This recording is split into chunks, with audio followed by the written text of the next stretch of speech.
오늘은 웨스트민스터 신앙고백서 27장의 내용입니다. 성례에 대해서 한번 우리 알아보도록 하겠습니다. 성례라는 것은 일반적인 의미에서는 이제 예식을 가리키는 거죠. 성스러운 예식을.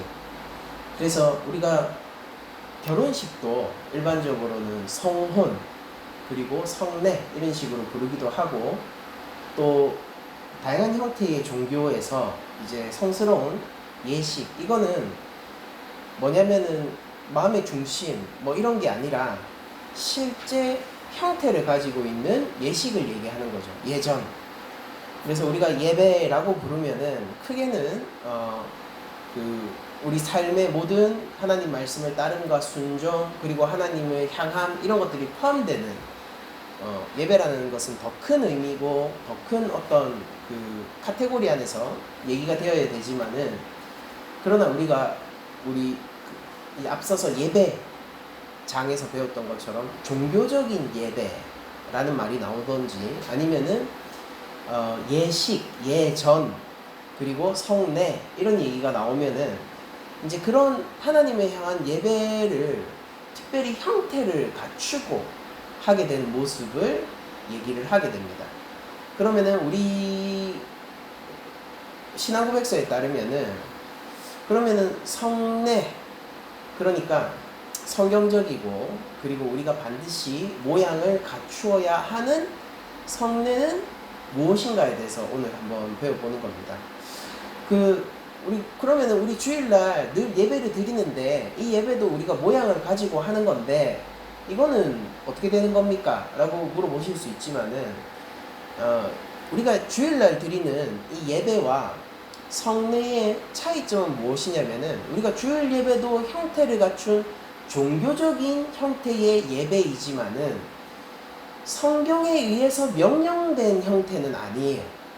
그렇지 않습니까? 우리가 성경을 보면은 너희가 예배의 부름으로 시작해서 뭐 찬송가를 부르고 그 다음에 기도를 하고 이런 식으로 해야 된다라고 적혀져 있지 않죠. 근데 성경에 기록되어 있는 형태를 기록하고 있는 예배의 모습들이 있습니다. 우리가 대표적으로 잘 알고 있는 게 레위기에 등장하고 있는 제사의 모양들입니다. 그러니까 어떻게 제사를 지내야 되고 어떤 제물을 바쳐야 되고 어떤 순서로 진행되어야 하는지가 적혀 있어요. 그래서 이 장소는 누구만 들어갈 수 있고 또 더 큰 지성소는 또 1년에 한 번만 들어갈 수 있고, 그렇게 들어갈 때 뭘 들고 들어가야 되고 이런 형태가, 예전적인 형태가 정해져 있죠. 이제 근데 우리가 주일날 드리는 예배는요, 그 형태가 정해져 있지 않아요. 성경에서 그걸 명령하고 있는 게 아니라 우리가 성령님과 역사 가운데서 상의해 나가면서 이 예배의 모양을 만들어 가고 있는 거란 말이죠. 그런데 그런 종교적인 예배의 모양과는 다르게 성경이 형태적으로도 명령을 하고 있는 예식이 두 가지가 있습니다. 그게 세례와 성찬이에요. 그래서 우리가 성례라고 얘기를 하면은 단순히 예배의 형태를 갖춘, 어떤 종교적인 형태를 갖춘 그런 예식을 의미하는 게 아니라 정확하게 성찬과 세례를 가리켜서 하는 얘기가 우리 개혁교회가 추구하고 있는, 또한 알고 있는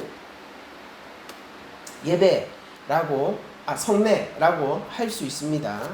그러면은 이 성례를 한번 찾아보면은 이렇게 1항에 이야기를 하고 있어요. 성례는 은혜 언약에 대한 거룩한 표요 인장이다 라고 얘기를 하죠. 그러니까 이건 뭐에 대한? 구약의 시내산 언약입니까? 율법이 아니라, 모세 언약이 아니라, 시내산이 아니라 은혜 언약에 대한 표와 인장이다 라고 얘기를 하는 거예요. 여러분들, 표라는 건 뭡니까? 표라는 거, 우리가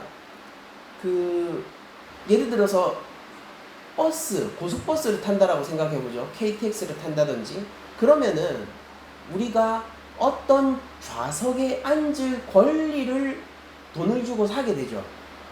그래서 그 실체는 뭐냐면, 내가 돈을 주고 산 실체는 뭐냐면은 뭐 몇 호 칸에 뭐 3회 D 석 이런 거예요. 아니면은 뭐 A에 고속버스도 A에 1, 2, 3, 4, B에 1, 2, 3, 4 이런 식으로 좌석이 매겨져 있잖아요. 그래서 내가 A에 1번, 그게 근데 실체는 뭐냐면 실제 의자가 있고 공간이 있고 그 버스 안에 그게 존재한단 말이죠.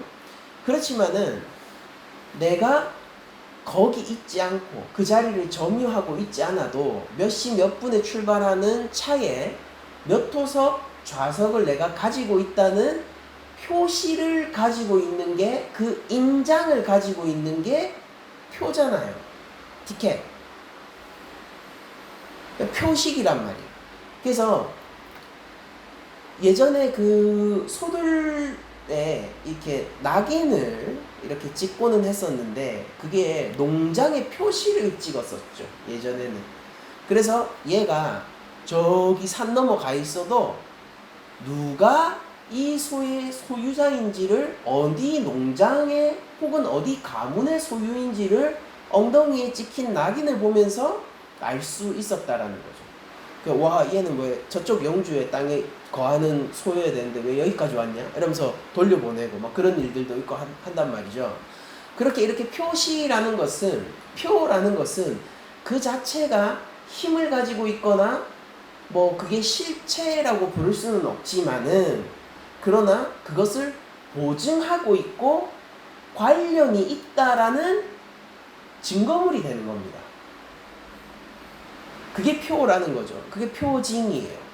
그래서 성례는 바로 예수님의 십자가 구원, 그 은혜 언약에 대한, 즉 성례라는 게 뭐라고 했습니까? 성찬과 세례와 성찬.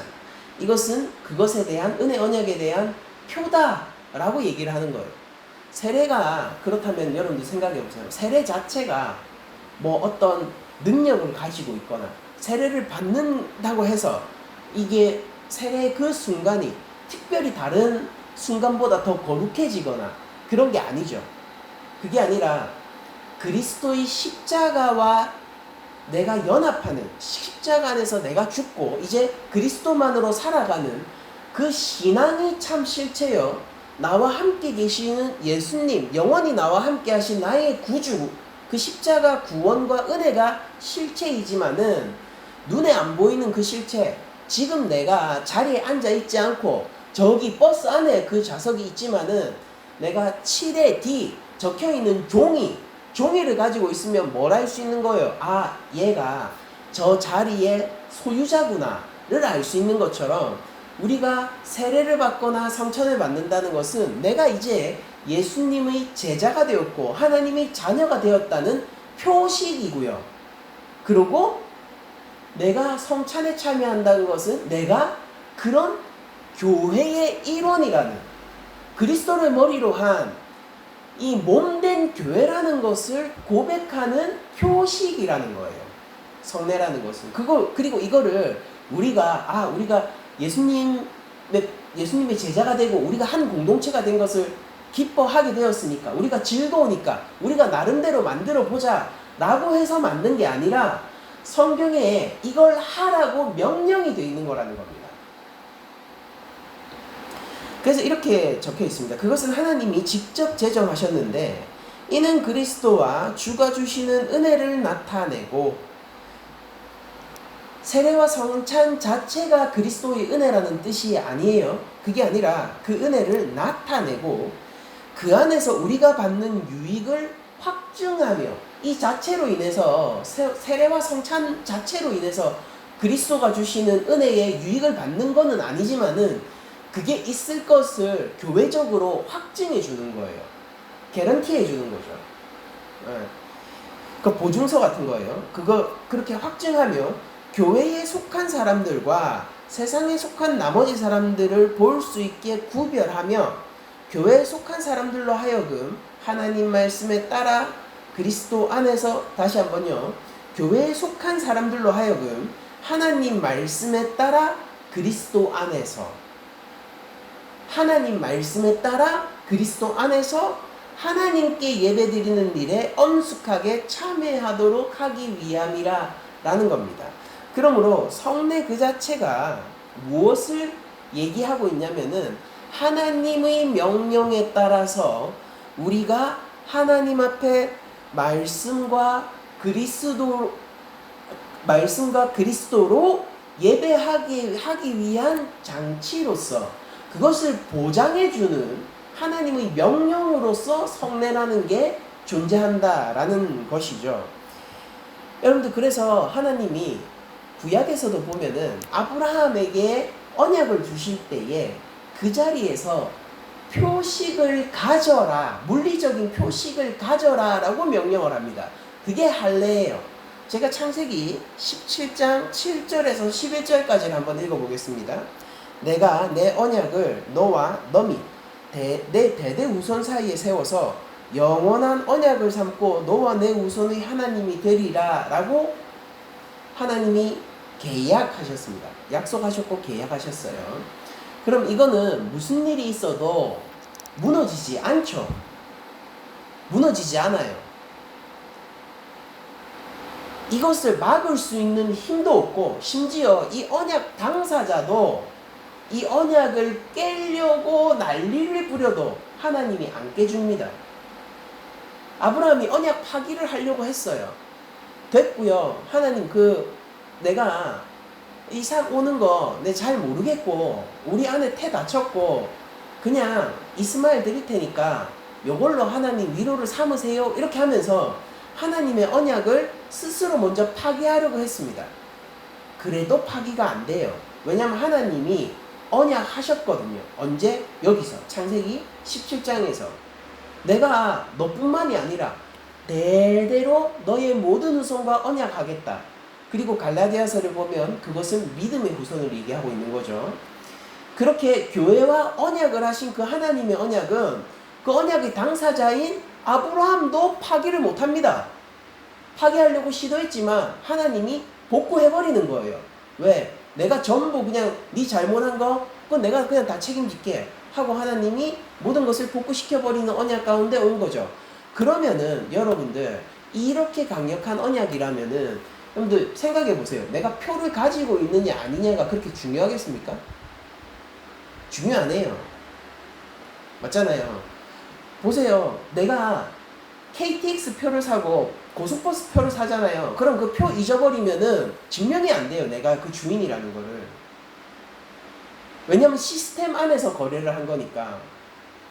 근데 내가 만약 내 아내와 거래를 했다고 생각해 보세요. 약속을 하고 거래를 했습니다. 그래서 뭐 문서를 적었어요. 내가 2번 다시 여보가 도와달라고 할 때 내가 도망치지 않을게. 그래서 쓰레기 버리라고 하면 괜히 도망치고 이렇게 안 할게. 라고 만약에 적었다고 칩시다. 그러면은 그거 사람하고 특히 내 아내와의 계약이기 때문에 제가 그거 나중에 이렇게 얘기한다고 생각하고 있어요. 여보 봐봐. 그 문서가 어딨노? 도대체 어딨노? 라고 말한다고 해서 통하겠습니까? KTX 표는요, 고속버스 표는요, 잊어버리면은 증명이 안 되지만은 인격체와의 약속과 거래는요, 내가 문서 없는데 한다고 해서 끝나는 게 아니에요. 특히 하나님과의 언약은 어떨까요? 그러니까 내가 뭐 무슨 문서를 남기거나 새기거나 이렇게 하는 게 그렇게까지 중요할까요? 별로 안 중요하단 말이에요. 별로 안 중요해요. 그런데 하나님이 뭐라고 하느냐면 이렇게 얘기해요. 10절에 이렇게 제가 뛰어넘어서 10절에 읽으면은 너희 중 남자는 다 할례를 받으라. 이것이 나와 너희와 너희 후손 사이에 지킬 내 언약이다. 내 계약이다. 너희는 포피를 베어라. 이것이 나와 너희 사이의 언약의 표징이니라. 라고 하면서 여기서 언약의 표징, 언약의 표, 사인이다. 라고 처음 성경에서 나옵니다.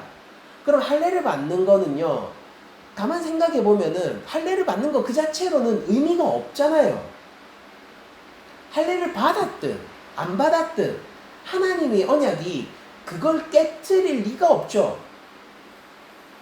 그러니까 할례표를 받는 거는, 할례를 받아서 언약의 징표를 내 몸에 새기는 거는요, 그건 하나님 입장에서는 하등 쓸모없는 일입니다. 하나님 입장에서는 그건 무가치한 일이에요. 근데 하나님이 명령을 하셨어요. 그렇게 하라고. 왜? 이건 누구를 위한 겁니까? 아브라함을 위한 거예요. 하나님이 언약을 깨부시겠습니까? 하나님이 자신이 언약을 한 것을 까먹거나 혹은 약한 보증이라서 불안하게 지켜나가시는 분이십니까? 아니에요. 그래서 언약의 징표, 표징, 사인을 주는 거예요. 구약시대 때는 할례였고 그것이 오늘날에는 세례의 형태로 한 단계 갱신됩니다. 나중에 우리가 세례 다음 주에 우리 볼 때 더 자세하게 살펴볼 테지만, 근데 그러면 보시면은 아브라함과 그의 후손들은 이 할례를 받음으로 말미암아 뭘 하는 겁니까? 언약의 표식을 몸에 새기는 거예요. 새김으로 말미암아 하나님이 나랑 계약하셨구나를 깨닫고 즐거워하게 되는 겁니다. 아, 내가 안전하구나를 잊어버리지 않게 되는 거란 말이에요. 그럼 여자는 하나님 언약 백성 아니에요? 왜 여자한테는 할례 안 시켜요? 그럼 남자만 하나님 백성이라서 언약 시키는 겁니까? 그게 아니라 이게 그 민족, 이스라엘 민족, 그리고 유대라는 국가 안에 하나님이 시스템적으로 표식을 해놨단 말이에요. 그래서 민족적으로 우리 민족은 하나님과 계약을 한 하나님의 백성이야를 알 수 있는 장치가 낳은 지 8일이 되면은 남자아이들이 할례를 받는 거였어요. 그게 표징이라고요. 그리고 여러분들 생각해 보시면은 이것도 얼마나 은혜로운 겁니까? 요새 낳은 지 8일 만에 할례를 받는 거는 아이들한테 너무 폭력적이다 라고 얘기를 하는데, 그게 의학적인 관점에서는 그럴 수도 있죠. 그럴 수 있어요. 마취를 하고 막 이렇게 하고 그렇지 않을 거 아니에요. 그러니까 그게 굉장히 구시대적이고 잔인하다는 사실을 우리가 어느 정도 인정을 하지만은, 그러나 당시에 영유아 사망률을 생각해 보세요. 그러면은 내 아이가 돌이 되기 전에 죽는 일이 허다한데, 그럼 1살 지나서 성인이 돼서 걔한테 언약의 표식을 새길까요? 당시의 문제에 있어서는 낳은 지 8일 만에 할례를 받는다는 것은 이 아이가 자신의 인지 가운데에서 내가 하나님을 경외하는 하나님의 백성입니다를 고백하기도 이전에 하나님이 붙들었다라는 보증을 그 부모와 자녀에게 해주는 거란 말입니다. 우리 유아 세례도 그런 의미예요. 그래서 애가 인식도 없고 말도 없는데 해주는 겁니다. 왜냐하면 하나님이 옛날에 낳은 지 8일 된 아이들한테도 할례 주라 했거든요. 그러니까 더 중요한 건 뭐예요? 내가 어떻게 알고 내가 어떻게 고백하느냐보다 하나님의 의지가 무엇인가가 더 중요하다는 것을 구약의 할례가 반영하고 있는 것입니다. 이것은 우리 개혁주의 구원론의 핵심이죠. 구원은 어디에서 오는 겁니까? 하나님의 은혜 가운데 오는 거예요. 우리의 의지예요? 우리의 행위입니까? 우리의 높이 만들어 쌓은 완벽한 의 때문에 우리가 구원을 받는 것입니까? 오직 그리스도의 의와 하나님의 은혜 때문에. 그러니까 하나님 의지가 그런 겁니다. 하나님 계약이 그런 거라고요. 그것 때문에 구원을 얻는 것처럼 낳은 지 8일 만에 할례를 준다라는 것은 당시 시대 가운데서 봤을 때 하나님이 얼마나 이들에게 강력한 구원의 의지를 드러냈는가, 얼마나 큰 은혜를 확정하셨는가를 알 수 있는 표예요. 표라고요. 그것은 하나님의 백성들로 하여금 혼란치 않게 했습니다. 하나님은 혼란하지 않아요. 하나님은 헷갈리지 않아요. 그런데 만약에 이런 표식이 없다면 네 아이는 하나님을 자신의 참된 왕으로 고백 한번 못 해보고 어린 나이에 죽었는데 걔의 영혼은 의미 없는 거 아니냐라는 식의 논쟁이 있을 거 아닙니까? 그러나 낳은 지 8일 만에 할례 받았다면은 그 그 부모와 그 공동체로 하여금 그 이스라엘이라는 민족과 국가로 하여금 어떤 인식을 주는 겁니까? 얘는 하나님 백성. 얘는 하나님 백성. 확실해. 왜냐면 하나님이 약속하셨으니까. 이게 뭐 때문에 있는 거죠? 하나님 때문에 있는 겁니까? 하나님 명령이 왜 있냐면 우리를 위해서 하나님이 명령하신 거예요. 그게 성례입니다. 그래서 이 성례라는 것은 하나님의 명령이고 우리가 의심하지 않고 우리가 하나님 앞에서 믿음을 고백할 수 있는 통로로서 하나님이 주신 것인데 이것이 어떤 효과를 가지게 되는지가 이 항에 나와 있는 것입니다. 성례전적 연합이라고 되어 있죠. 매 성례마다 그 표징과 그 표의 의미되는 것 사이에는 영적인 관계, 즉 성례전적인 상징적 연합이 있다 이렇게 되어 있는데 이게 말이 좀 어려운데 이거 해설을 듣고 나면 쉬우실 겁니다. 이게 뭐냐면은 성찬은 뭡니까? 성찬을 포도주와 떡을 떼어 먹는 것이 그 표징이죠. 물리적으로 보이고 우리들이 실행하는 예배 형태, 예전적인 형태를 가진 표징이란 말이에요. 사인. 근데 그거의 의미는 뭡니까? 참된 의미. 그리스도의 십자가에 참여함, 그리스도의 살과 피를 먹음이 그 의미잖아요. 그러면은 이 둘 사이에 간극이 있는 게 사실이죠. 자, 세례는 내가 성부와 성자와 성령의 이름으로 세례를 주노라 하고 우리는 약식 세례를 주죠. 머리에 물로 이렇게 적시는 게 우리 세례의 모양이고 그게 표징이에요. 근데 그게 가지고 있는 그 표의 의미는 뭐예요? 그 표의 의미는 이제 내가 죽고 그 이스라엘 백성들이 바다를 건너온 것처럼 이제 내가 죽고 내가 광야로 건너왔습니다. 내가 교회가 되었습니다. 이제 내가 세상에 속한 것이 아니요 하나님께 속해 있으며 이제 그리스도만으로 살겠습니다 라는 의미를 가지고 있죠. 그러면은 내가 죽고 그리스도만으로서 살고 이제 내가 그리스도의 살과 피를 먹음으로 그리스도의 십자가 구원에 참여하고 이런 것들이 우리가 포도주와 떡을 먹는다고 머리에 물을 뿌린다고 일어나는 일이 아니잖아요. 아니죠. 근데 그런 표를 만들어 놓고 그 의미를 가진 표를 만들어 놓고 이 둘 사이에 하나님이 직접적으로 연합하는 관계를 보장하셨다라는 거예요. 그래서 우리가 뭐라고 얘기할 수 있냐면은 세례를 받잖아요. 그러면은 이 표, 이 모양 자체 여러분들 세례를 우리 교회에서 하면 제가 세례를 주죠. 근데 제가 무슨 힘이 있습니까? 제가 뭐 그리스도의 그 구원을 하나님의 사랑을 제가 보증해 줄 수 있는 능력이 어디 있어요? 근데 왜 그 사람한테 너는 이제 참된 교회가 되었다라는 표징을 제가 왜 주냔 말이에요. 하나님이 그 예식을 보장하셔서 그런 거예요. 그럼 하나님 예식을 보장하시면 거기에 부여된 의미도 실제로 일어나겠죠. 그의 참된 고백 아래에서 우리가 하나님이 명령하신 세례를 주면은 거기에 부여된 의미인 참된 하나님의 백성으로서 이제 넘어왔다. 광야 백성, 하나님 나라의 백성이 되었다. 라는 그 일도 실제적으로 일어나겠죠. 세례자의 권위 때문인가? No. 형태가 훌륭해서인가? No.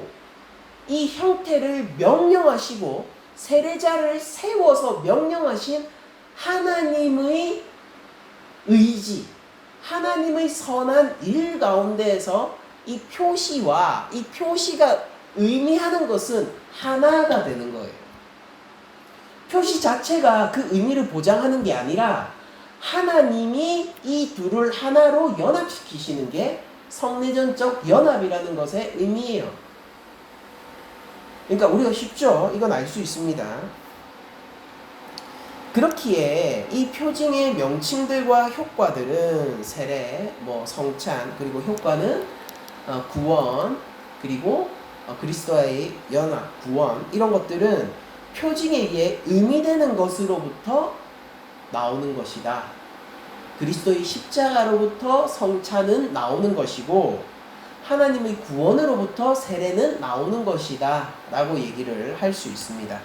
사망, 세례, 성례의 효능, 성례전이 올바르게 집행되는 때에 그 성례들을 통하여 나타나는 은혜는 그것들 안에 있는 어떠한 힘에 의해서 주어지는 것이 아니며 예식 자체가 힘이 있다는 게 아니에요. 예식을 진행하는 목사에게 힘이 있다는 것도 아닙니다. 거기에 힘이 주어지는 것이 아니고 또한 성례의 효력은 그것을 집행하는 자의 경건이나 의사에 좌우되지 않고 성령의 사역과 그 성례에 관한 말씀에 달려있는 것이다 라고 얘기를 하고 있습니다. 그래서 우리 개혁주의 그 개혁파 시대에 제세례파라고 있었어요. 그 개혁이 종교개혁이 한참 진행되고 있던 시대에 예전에 가톨릭에서 받았던 성례들을 거부하고 새롭게 세례를 받으려는 움직임을 가진 사람들이 제세례파예요. 왜? 그들은 거짓 목자니까. 거짓을 가리켰고 거짓된 길로 인도했고 사리사욕만 채우던 그 사제들에게 세례를 받은 사람들이 있었단 말이에요. 그래서 그 사람들이 내가 이제 참되게 살아가고 하나님의 말씀을 참되게 추구해 나가는 경건하고 말씀에 사로잡힌 목사들에게 새롭게 세례를 받으려고 했습니다. 그것을 허용하는 움직임이 제세례파고요. 우리 개혁파는 그 움직임을 허용하지 않았어요. 왜? 그걸 인정하는 순간 세례라는 것이 사람의 경건과 그 사람의 인품에 달린 일이 되기 때문입니다. 그리고 그렇게 가는 순간 제 아무리 훌륭한 이 지구 역사상 가장 훌륭한 목사가 온다 해도요, 세례를 집행하기에 터무니없이 연약한 사람이 되는 거예요. 왜? 그 세례가 의미하는 것은 하나님의 구원이요, 그리스도의 성찬이 의미하는 것은 예수 그리스도의 십자가 피 흘림과 보혈이기 때문이에요. 어떤 인간이 그것을 감당하겠습니까?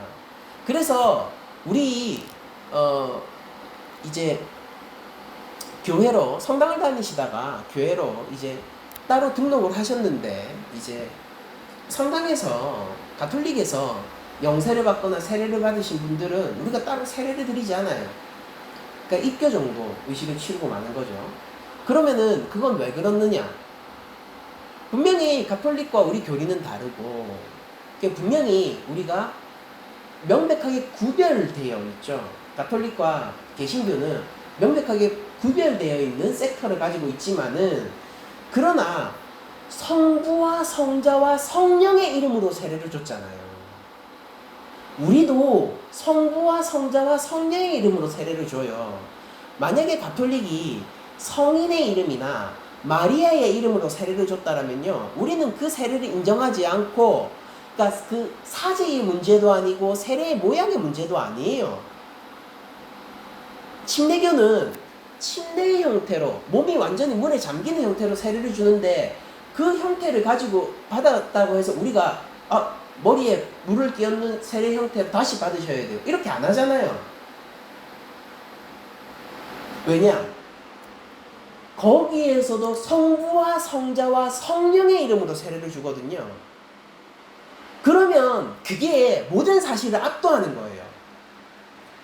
이스마엘을 낳아도 더 중요한 사실은 뭐냐면 하나님이 얘기하셨거든요. 내가 너와 언약하겠다.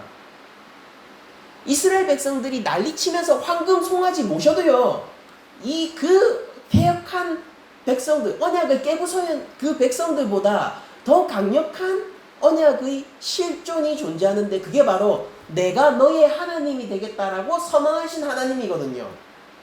그 하나님의 언약이 그들의 패역한 죄악을 깨부수고 언약을 실현시키는 겁니다.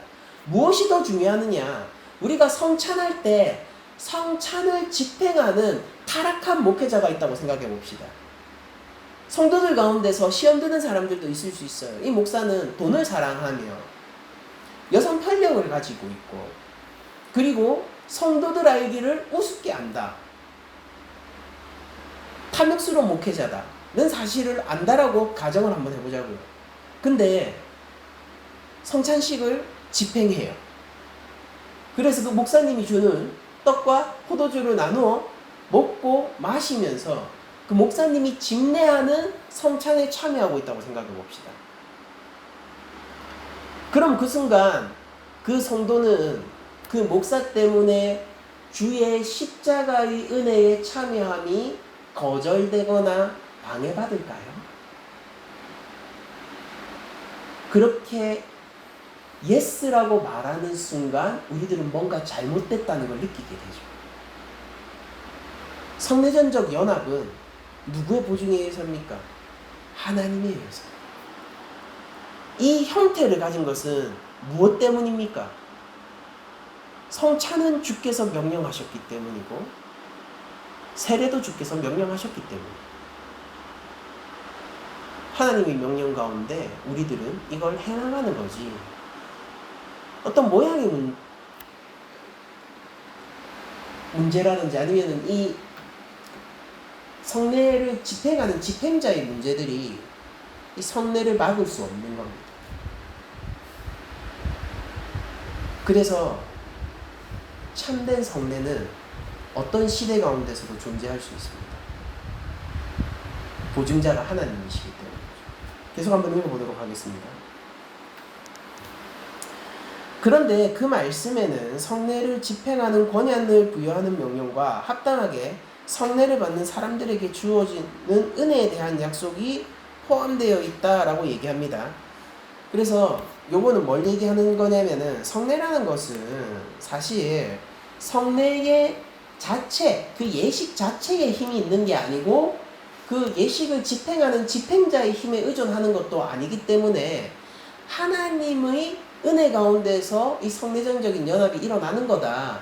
그러나 그렇다고 해서 모양이 의미가 없거나 아니면은 아무나 성례를 집행해도 된다는 뜻은 아니다 라고 얘기를 하고 있는 거예요. 성경은 어떻게 성례를 실행해야 하는지, 누구에게 자격이 주어지는지를 얘기하고 있으며, 그리고 이에 따른 은혜가 무엇인지도 기록하고 있다라는 거예요. 그래서 우리는 그 말씀의 카테고리 안에 있어야 되는 것이고, 좌로나 우로나 치우치지 않아야 되는 거예요. 우리는 형태를 고수합니다. 주님이 명령하셨는데요. 그럼 성천에서 빵과 포도주를 떼지 않고 다른 걸 뗄까요? 주님이 기념하라고 명령하셨는데. 그러니까 우리는 그 형태를 지킵니다. 그러나 그 형태를 믿는 게 아니라 그걸 명령하신 주님을 믿는 거예요. 이 차이는 큽니다. 중세시대 가톨릭의 미사는요, 그 자체로 효능이 있었던 거예요. 미사에 참여하면은 미사라는 이 예전 자체가 힘을 가지고 있었다고요. 여러분, 우리 예배 왔어요. 여러분, 우리가 예배를 드리면은 이 예배 자체에 힘이 있습니까? 아니에요. 이 예배를 받으시는 하나님에게 힘이 있는 거예요. 이 예배가 기쁜 게 우리가 이런 형태로 예배를 드려서 기쁜 거예요? 아니에요. 성령께서 우리에게 기쁨을 보장해 주시니까 우리가 기쁜 겁니다. 성례도 똑같은 것이죠. 모양을 경홀히 여기지 않고 아무나 집행자를 세우지 않습니다. 그러나 우리가 그렇게 하는 이유는 이 성례전이라는 예식 자체의 힘을 의존하는 것이 아니라 이것을 명령하신 분을 의존하는, 그것이 우리의 성례에 대한 믿음이다 라는 것입니다. 자, 그러므로 사항을 보면은 이게 제가 방금 했던 얘기인데, 그리스도께서 우리 주께서 복음서에서 제정해 주신 성례는 두 가지뿐이니 곧 세례와 성찬이다. 이 중에 어느 것도 합법적으로 안수를 받은 하나님의 말씀 사역자인 목사 외에는 아무도 집행할 수가 없다라고 되어 있습니다. 예수님은 마지막 만찬 때 성찬을 명령하셨고요. 그리고 예수님이 승천하시기 바로 전, 우리가 사도행전에 그 기록이 남아있기도 하고 그 복음서들의 마지막 부분에 이런 기록들이 남아있죠. 그러니까 누가복음에 예수님의 승천 기록이 없는 건 사도행전이 이어지기 때문이죠. 그러니까 사실상 사복음서 모두 사도행전을 누가복음의 이 이어지는 연속선에서 상하권으로 만약 볼 수 있다면은, 그러면은 사실상 이 모두 사복음서 모두에서 예수님이 세례를 명령하시는데, 마태복음을 예를 들면 이렇게 기록되어 있어요. 그러므로 너희는 가서 모든 민족을 제자로 삼아 아버지와 아들과 성령의 이름으로 세례를 베풀고 내가 너희에게 분부한 모든 것을 가르쳐 지키게 하라 볼지어다. 내가 세상 끝날까지 너희와 항상 함께 있으리라 라고 항상 함께 있을 것을 약속하시며 세례를 명령하셨습니다. 그래서 구주께서 직접적으로 명령하신 이 예식의 형태는 공식적으로는 성찬과 세례 두 가지인 거예요. 그리고 이것은 아무나 할 수 있는 것이 아니고 목사가 할 수 있는 것이고, 그 이유는 뭐냐면은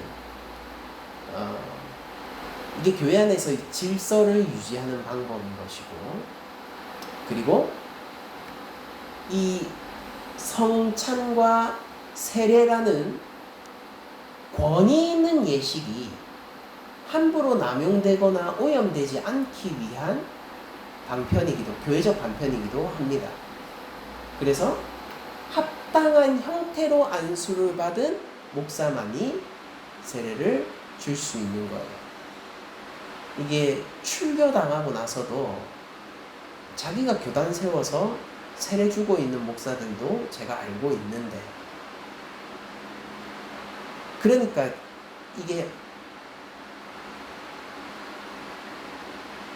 너무나도 좀 교회적인 질서가 오염되어 있는 모습이 거기 드러나는 것이죠. 그 심지어 선교지에 가서 선교사님들은 세례를 받고 싶어하는 성도들이 있는데 목사님이 없어가지고 세례를 못 주고 있는 분들도 계십니다. 그러니까 물론 선교사님이 직접 그냥 세례를 주시는 경우도 있지만은 목사님이 없어가지고 세례를 못 주고 있는 경우도 있는데, 파면 당하고 나서도 자기 마음대로 목사라고 사칭하면서 출교당하고 나서도 세례를 주고 있는 사람들도 있답니다. 이게 합당한 이 통로와 질서라는 것은 매우 중요하다라는 것을 다시 한번 말씀드립니다. 그리고 구약의 성례들이 있죠. 구약의 성례들이 상징하고 표현하는 영적인 뜻은 본질적으로 신약의 성례와 동일하다라고 얘기합니다. 그러니까 할례와 세례는 의미적으로 동일하고요. 그런 것들이 고린도전서에서 이런 식으로 기록되어 있어요. 고린도전서 10장 1절 이하를 한번 읽어드리면은, 형제들아 나는 너희가 알지 못하기를 원하지 아니하노니 꼭 알았으면 좋겠다 그 말입니다. 우리 조상들이 다 구름 아래 있고 바다 가운데로 지나며 모세에 속하여 다 구름과 바다에서 세례를 받고 다 같은 신령한 음식을 먹었으며 다 같은 신령한 음료를 마셨으니 이는 그들을 따르는 신령한 반석으로부터 마셨음에 그 반석은 곧 그리스도시라라고 되어 있습니다. 그래서 그들이 이 홍해를 건너고 거기에서 만나를 먹고 반석에서 솟아나는 샘물을 마셨던 그 장면을 성찬과 비교하고 있고 세례와 비교하고 있어요. 그게 의미적으로 같다라고 바울이 얘기를 하고 있는 것이죠. 그래서 우리가 구약에 나오는 할례, 그리고 또 다른 형태의 제사들, 이 규정된 형태의 예식이죠. 그리고 아까 얘기했던 것처럼 그 광야에서의 생활 같은 것들이 사실상 우리가 가지고 있는 예식과 같은 의미를 가지고 있고, 이것은 무엇을 우리에게 보여주냐면은 구약시대든 신약시대든 하나님의 백성은 하나님에게 같은 것을 받고 있다라는 겁니다. 명령된 형태는 다른가? 달라요. 모세 언약 가운데, 시내산 언약 가운데 있는 사람들이 가지고 있는 언약의 형태와 모양과 새 언약, 은혜 언약 가운데 가지고 있는 우리의 예식의 형태는 다릅니다. 그러나 궁극적으로 하나님이 다른 걸 주신 게 아니라 같은 것을 각자의 모양으로 주신 것입니다. 하나님의 일관된 다스림과 하나님의 일관된 사랑과 구원의 은혜를 우리가 알 수 있다라는 것이죠. 우리가 이렇게 한번 성례들을 살펴보았고, 우리가 이 성례를 통해서 기억하고 싶은 것은 무엇이냐면은 역시 이 교회와 예배의 주관자는 하나님이라는 사실입니다. 하나님의 보장 가운데에서 우리들은 예배를 하는 것이고, 우리가 성찬과 세례를 베푸는 것 역시 하나님의 약속과 보장이 아니면은 불가능하다는 것이죠. 우리들은 명령하신 모양을 지키어 나가는 자들이고 그 모양을 소중하게 생각하는 자들입니다. 그러나 그것에 머물러 있는 자들이 아니라 그것을 우리에게 주시고 명령하신 분을 지향하고 추종하는 자들이라는 것이죠. 예수님이 명령하신 세례와 성찬에 대해서 우리가 다음 설교들을 통해서 하나씩 각자 알아보게 될 텐데,